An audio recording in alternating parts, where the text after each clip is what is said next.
Inside Gaming sponsored by ExpressVPN. They're the fastest VPN we've ever used. Try them out at expressvpn.com/inside. Welcome to Inside Gaming. I'm Brian. It's weekend roundup time, guys. Let's talk about Cyberpunk 2077. It's had many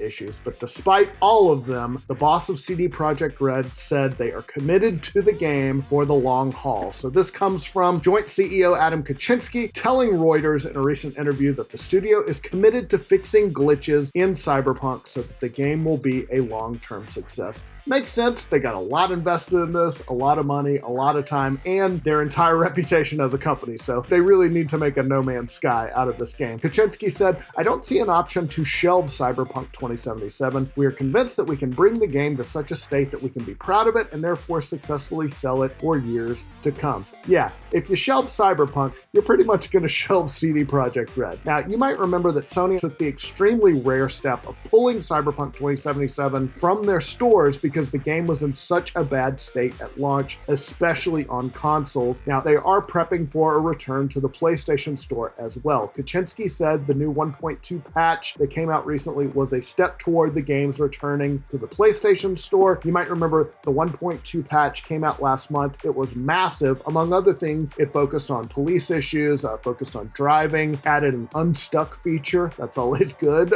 Lots of stuff. More recently, they also put out the 1.21 hotfix to improve the overall stability of the game and fix common issues that could block progression of your character. Now, despite Cyberpunk getting pulled from the PlayStation Store, and boy, what an indignity that was, Kicinski said his studio has friendly relations with Sony. I'll bet they do, especially right now. They're like, "Hey, we're buddies. Can you please put our game back up? Pretty please. We will never release a crappy game again." He also addressed the recent ransomware hack where hackers broke into CD Projekt Red servers and encrypted a lot of the data. You might remember the hackers also threatened to release source code for Cyberpunk, The Witcher 3, an unreleased version of Witcher 3, and Gwent. Now, Kicinski kind of downplayed the hack somewhat in the interview. He told Reuters that the developer did not lose any data in the attack, which was caused by a hole in external software, and he said it led to just 2 to 3 weeks of delays in its development work. So, there you go. So, they're in it for the long haul with Cyberpunk. It does seem like they are committed to rolling out fixes. Hopefully one day the game will be in a better state. I still think there's some fundamental issues with Cyberpunk that they promised on and didn't deliver. But for the people who bought the game, we really do owe it to those people too. I don't know, release a playable game or one that doesn't look like a slideshow of your aunt's trip to England. I'm just saying. All right, we're going to talk about the rest of the stories in just a second. But first, guys, let's talk more about ExpressVPN. I want to give a big shout out to ExpressVPN. They sponsor Roundup. They've done it for a long time. We love them. You know ExpressVPN by now. They protect your data. They funnel it through an encrypted server. You've heard this before from me. You know that without a VPN, your internet service provider can see all your online activity, sell it to the highest bidder, probably cheap bidders too. There's nothing really stopping them from spreading your data far and wide to whoever wants to track you. You know that you need ExpressVPN. What are you waiting for, guys? I use it. I don't like seeing people seeing the sites that I visit. That's nobody's business but mine. It's not my ISP's business. I don't want them selling it to anyone. I've used ExpressVPN for a while now. It not only protects my data, most of the time I don't even notice I have it on. It's that fast. ExpressVPN masks your IP address, which protects you if you're ever on an open Wi-Fi signal. And because it hides your location, it keeps you from getting doxxed when you game. Very important. You never, ever want to get doxxed. ExpressVPN is the top-rated VPN provider chosen by CNET, The Verge, Wired, even TechRadar. Get on it. Our viewers can get 3 months of ExpressVPN free when they buy a 1-year package. Just go to expressvpn.com/inside. That's expressvpn.com/inside. Thank you to ExpressVPN. On to the rest of the stories. Now, bots have been around forever, but they have become a massive problem on Twitch. The platform said this week they're starting to crack down on bots and release some details on how bad it's gotten. Real bad. In a series of tweets, Twitch said they've identified more than 7.5 million accounts that break our terms of service by follow botting and view botting. They added that most of the accounts, quote, were detected through ongoing machine learning technology that will continue to improve and we will continue to operate going forward. Twitch added that we engage in enforcement when necessary, including pursuing legal action. Geez, since it's Twitch, I'm surprised they didn't put it on the streamers to get rid of the bots on their own and hold them liable, just like they do with copyrighted music. Twitch is like, we don't know what to do. It's up to you guys. You fix it if you don't want bots. Now, there have been a recent wave of follow bots targeting streamers. The big streamer AdinRoss was recently hit with a huge follow bot, which added more than 3 million fake followers in a day.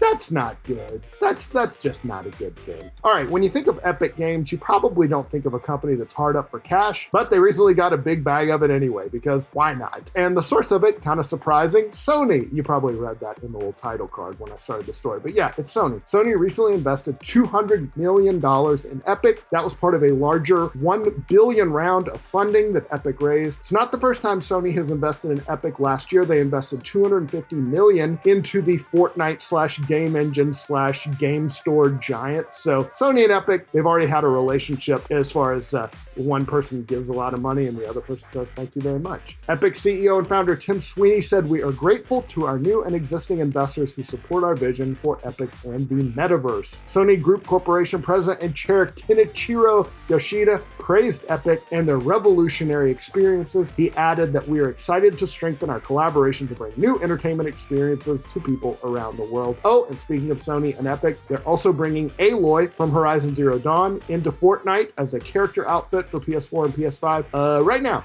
It's out right now if you're into that kind of thing. Speaking of Sony, the PS5 got a big new firmware update with some useful new features. Biggest new feature, Sony has added the ability to store your PS5 games on external USB drives. That's very good. It also revamped the game-based menu, added a lot of party and voice chat options. People also discovered some additional changes that Sony hadn't really been hyping. Number one, the PS5 no longer forces HDR output across the board, so now it can display SDR games as they were originally intended. That's cool. It also now supports 120 hertz screens in 1080p mode. That's good if you're playing on a computer monitor, if you got your PS5 hooked up that way. It also adds the ability to sync the PS5's power off and on functions with the TV, so you can turn off the TV monitor at the same time when you turn off your PS5. Just little quality of life things. It's nice. A lot of classic Ubisoft games will be losing their servers soon. That is a bummer. Starting June 1st, there are a number of PC games that will lose multiplayer online services. They include Assassin's Creed 2, Prince of Persia Forgotten Sands, Far Cry 2, Anno 140,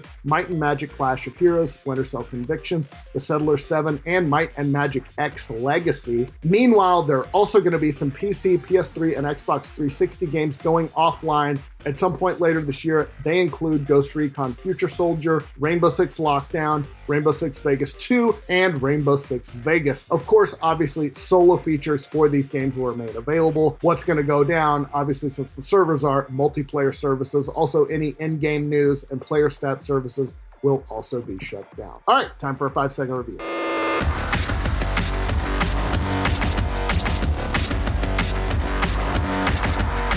Remember when you would go into a pizza place and you'd look and they would have like 2 arcade machines and one of them was Pac-Man and the other was like Joust or something, and you're like, sweet, I know what I'm going to be doing. I don't have to interact with my family before my pizza gets here. It's great. Oh, the 80s ruled. All right, let's talk about the games coming out next week. First up, Don't Forget Me, a jazz punk adventure with a twist. Don't Forget Me is a new breed of puzzle game. Dive into the memories of your patients, use your own observations to unwrap their minds and uncover a dark conspiracy set to claim dominion over humanity. It comes to PC April 20th. Mask Maker, in an all-new mysterious universe built by the developers of the award-winning Fisherman's Tale. You play as a mask maker's apprentice and learn the magic of crafting masks to immerse yourself in the intriguing, enigmatic beings within the game. Sounds like Lucha Libre, kind of. It comes to PC VR and PSVR April 20th. Next up, MLB The Show 21. It's baseball. You like baseball? Experience faster, deeper, and more intense moment-to-moment match action on the field with a variety of game modes for all you rookies and returning seasoned vets. Lead your ball player to Road to the Show and Diamond Dynasty Glory as a two-way star. Enjoy updates to franchise and March to October modes, which empower you to better make decisions for the future of love you, team. It comes to PS5, Xbox Series X, PS4, and Xbox One, April 20th. World Splitter is a 2D puzzle platformer, challenging you with multi-dimensional puzzles. You'll travel through wonderful and fantastic worlds that are beautifully animated and full of tricky challenges. Comes to PC, PS4, and Switch, April 21st. Buildings have feelings too. Oh no, everything has feelings these days. 2020, these Gen Z buildings, I tell you. It's a city management game with character. Players must grow their city whilst making sure the individual buildings thrive or risk them being demolished forever. As time progresses, new industries can be researched and new architectural marvels built. It comes to PC, PS4, Xbox One, and Switch, April 22nd. Orbital Bullet is a fast-paced 360-degree action platformer with roguelike elements where all actions take place in a circular pattern. Fight your way through a variety of procedural planets, use body modifications, crafting, and heavy weaponry. Kill, die, modify. It comes to PC, April 22nd. And last but not least, Nier Replicant version 1.22474487139. Nier, you're so weird. The upgraded prequel of Nier Automata is here. A kind young man sets out with Grimoire Weiss, a strange talking book, to search for the sealed verses in order to save his sister Yona, who fell terminally ill to the Black Scrawl. It comes to PC, PS4, and Xbox One, April 23rd. That's all the news I got for you this week, guys. I hope you're having a great weekend. We'll see you soon.